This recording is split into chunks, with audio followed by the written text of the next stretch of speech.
Hello, everybody. I'm Will. And I'm Kristen. This is So I'm Watching the Show, your new favorite pop culture YouTube channel where we talk about movies, TV, music, and more. I wanted to record an intro because we're going to release some very old test footage of ours that was Riverdale. We covered season 1 and 2 of Riverdale, and because we have had so much fun with that show, for better and worse, and because it's been one of some of our most popular content, I was like, we've got this footage. It's not great. Like, our audio's bad. Yeah. We look different. There is no set. Yeah. But I think ultimately at the end of the day, I think the conversation is good. Mm-hmm. And I think it's worth releasing. It's in my old dining room. So yeah, we're definitely going to release season 2. And that's what this is. This is just a little intro for our Riverdale season 2 content. So you got to have options. I see. So please do enjoy.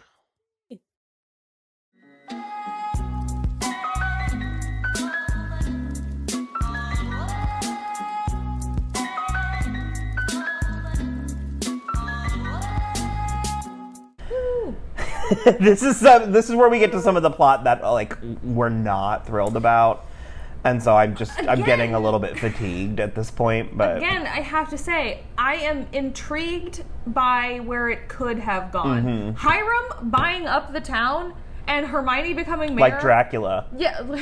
The Dracula references were like all over. Well, there's a Manchurian Candidate reference that I actually buy that Veronica could know that, but Archie wouldn't. No. And then furthermore, I can even buy that Archie might have seen Bram Stoker's Dracula, but the plot, the Dracula buying up land so that he can move Transylvania to London, that is so far down on the plot totem pole that how Archie could have made that connection. I was like, no, that's... But that's the stuff that I think it could have been so interesting. What is the point of the prison? Because it's for profit, and they're gonna like clean up Riverdale. So it's like it's bad. Hiram is a bad person. For profit prisons are a terrible thing. But so his plan is because the South Side is full of like scum, like scummy people. Yeah. He's gonna come in and get them all sent to prison so that he can make money on his prison. Yeah. Okay. It's like a money thing, it's a cleaning up the town thing, and then it's like he will basically be like king of Riverdale. Well, that I got, but it like it like becomes sort of this weird crux of the show, but yet I feel like it doesn't really go anywhere after this season. The prison is still not built. No, it is. Is it? Well, not where. In season 2, no. In season 4, yes. Where? I don't know physically where, but remember because they were moving I said the character's name, they were moving somebody to a room with a better view. Oh, yeah. Yeah, it does not say a plot, though. Like, the construction... Well, it's like they don't do anything with it. It's like it's there. It stays a crux of the show. Interesting. But they just sort of are like, okay. Because I don't remember... you would imagine that they would have thrown, like, a ribbon cutting or something for the opening of this prison. Well, and there's also, like, there's a handful of plots where... And again, this is focusing on stuff that comes in 3 and 4, but... There's like a handful of plots where it's like something exciting. Hiram does something exciting, and it's like, oh, cool. Yeah. I can't wait to see how this is going to play out for the next 3 or 4 weeks. And then the very next episode, they're like, thank God we got that taken care of. It's like, oh, that's what I was going to watch. Because that's what they keep doing. They keep going like, Hiram's this kingpin. He's this kingpin. We have to watch out for him. He's going to do all this stuff. And then I'm like, sweet. I would love to watch Hiram be a kingpin. And you're right. It's like a Monday morning quarterback when they're like, wasn't it cool over the weekend when Hiram was such a kingpin? And I'm just like, that's the one. That's what I wanted to be there for. So, what was the blood brother thing him and Archie did? Now, Archie, we come first. I remember making jokes about Hiram and Archie, but he is like obsessed with Archie. He is obsessed with Archie, and Archie is weirdly obsessed with him. But is it an Electra thing? Well, it has to be more of an Oedipus thing, right? No, Oedipus is a boy and a mother. Well, Electra is a girl and a father. Is it he's jealous of Archie because Archie gets to sleep with his daughter? Oh, on Hiram's side. Yeah. I don't know. I thought you were talking about Archie's side, and I was like, no. Neither of these metaphors work for that. Because also Archie has such like a devoted father that it wouldn't have worked. But Maybe. It's just like... That's why he manhandled him to the ground in the wrestling episode? I mean, it's really, really, really hard in this climate to imagine a, like, powerful leader who's more interested in his own daughter than, you know, anyone else. But that's just sort of the vibe that I am getting, where I was like, is he obsessed with Archie because Archie's the version that gets to be with Veronica? I, like, don't want that to be true. But I don't know. And we're talking about stuff that hasn't happened yet. yeah, but well, it definitely it's starts happening. here. Archie definitely cut his hand and like put his blood in some book. So just letting it drip there too. He wasn't even signing his name with his blood or anything. There's just like now drops of Archie's blood. In Well, and the book. cuts, we have such issues with the palm cut. You would never. You need this use part of that your body, later. and Like and the cut, on the daily, multiple times on the daily. You're just like, you don't think about how much you use your hands until you can't. well, and the cut was too big and too deep Yeah, because it's like you. I mean, it's like a pinprick is all you need to do blood magic. You know what I mean? Like, so. What is the... So they wanted Fred to be mayor. They had to get rid of Mayor McCoy because she wasn't controllable. Well, she wasn't going to sign off on the prison either. Okay. So they're trying to get someone in office who will... Well, so she wouldn't do it until she got reelected. So, because then she'd Right. have the job security. But, so they need somebody who's, like, amenable to their particular brand of nonsense so that they can sort of, like, coerce the mayor into, like, doing stuff for them. And then, obviously, come to find out, Fred is also not cool with a for-profit prison in his backyard. And so he steps out of the race, and that's when Hermione is, like... Which was there even... conflict of interest. Yeah. But also, like sky was there high. even an election, or did they just decree her mayor? It seems So- like they decreed her mayor. No, so Veronica said... I mean, nobody cared about local politics in 2018, Well, sure. but But this is when we started caring. this is when we started caring. So basically, when Veronica introduced her, that's how you... There's still a campaign, because I think Fred still runs. He opposes her. You are correct. Yeah, but that's basically what you do when you're on a campaign thing. It's like, the next mayor! you Okay, know? got it. So, Kevin says P&P to Chick Cooper. So do you ever pee and pee? You know, party and play? Keep asking me that, and I keep telling you no. Yeah. That's... Yikes. It's a thing. It means take crystal meth It's and drugs, bang right? for Yeah. several days without Drugs and condoms with sex. multiple partners. Zoinks. Not always that, but there's Any combination. yeah, those things. And so Chick is extra as hell through. He gets even more so. And He's just like really leaning into the creepy in a way that like is very funny. Polly comes is almost helpful. Almost. For once. Yeah. Almost helpful. But she cuts and runs before anything is really To accomplished. San Francisco? She doesn't make it to San Francisco. Of course she doesn't make it to San Francisco, but like I had forgotten that was even In the cards. in the cards. And so Betty found out that Chick is not who he says he is, but that's where the episode ends. Yeah.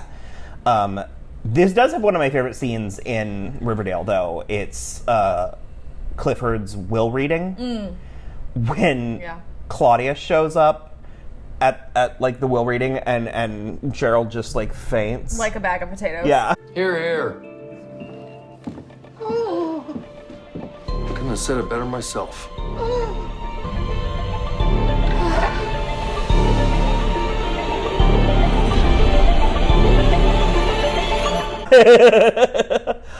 And then Bag of potatoes.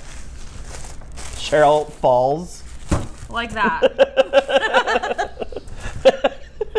Well, we'd have to put the camera down here and then have it. I feel like our prop comedy needs work. These are going to evolve into reenactments. I'll start bringing dolls over and stuff. Perfect. I can't wait. Don't threaten me with a good time. We get one of those posable drawing dolls and just like reenact I have all one. of the. Well, we need two at least to reenact the scenes. So Y'all are in for a wild ride. basically, all of Clifford's money is going to anyone who has Blossom blood. Well, half of it is, and then the Yeah, other half of half it. is The other going half's to going to Cheryl and Jason, but Cheryl. And so the Cooper girls are contemplating getting tested Yeah. to prove. Well, they both do, I think. And and then Polly wants to test the twins even. Also, Alice barges into the will reading and is screaming about the incestuous cesspool and this and that, and she calls Penelope a half-melted 10-cent trollop to her face. I will be taking half of whatever blood money you get from this inbred cesspool of a family. Would you please just leave? Shut your face, you half-melted 10-cent trollop. And it's just, yeah. Well, because she's like, oh, I brought my lawyer, and Sierra McCoy's in the back like, She's like, no, not me. I didn't do it. And then there's this amazing dinner scene with Cheryl and Tony. I forgot how just, like, brazen... Well, I mean, I can't have forgotten because we just watched season 1 and 2 of Penelope being brazen. But I was gonna say I forgot how like totally game for all of these shenanigans Tony is was from like minute 1. Tony moved in and set up camp. Like, She literally is like, of course, Cheryl, I will come and be your emotional support for this will reading, no problem. And then she like stays long past the disastrous will reading where she quotes Kevin verbatim, where he just says, "This is riveting, I can't breathe." This is riveting. I can't breathe. She does it too at the will reading, and then she's just there for dinner when Penelope is like, I thought it would just, don't listen to that, I thought it would be just family. And then Claudius goes regales on them some with tales. rant about the island of Lesbos. It's all right. I enjoy meeting new people. Do you know, during my journeys as a sailor, I came upon the most wonderful island, Lesbos. Oh my god. It is the most beautiful natural place on earth.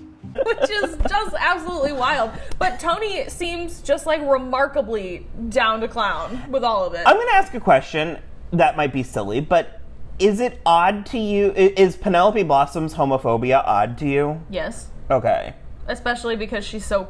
Because she's a madam. Yeah, she's a madam, and it's If just not like, for that, I could buy that she was like a conservative, like... Well, sure, but again, and not to make comparisons or like argue that they're comparable at all, but she seems really willing to go down with the incest ship in a way that like you if you're considering quote unquote deviancies, that's like so far past being gay that I like can't. I just sort of imagine her a bit more Elena Tyrell with like where it's like, I mean, it's happening, but she goes swords hard. follow her through and through. She goes, He'll still have kids, don't worry. You know what I mean? He'll do it, but she goes just like so hard against Cheryl's burgeoning relationship with Tony in a way that no, it does not feel. It feels out of character for yeah. me, but it's like, I guess it's a necessary, because we do get some good plot material for both Cheryl and Tony out of this, so... I guess I only wonder if, like... the only excuse I can really come up with from a writer's room standpoint is if she's accepting of Cheryl's relationship with Tony, then, like, why can't she just be nice to Cheryl? You know? So it's like, you can't be accepting of this huge... like personality trait and still think your daughter is just horrible and hate her. So that's an Electra complex if I ever, but with a mom. Sure. Whatever you can call that. I don't know if that's got a name. Just mommy issues. But that's my 2 cents is no.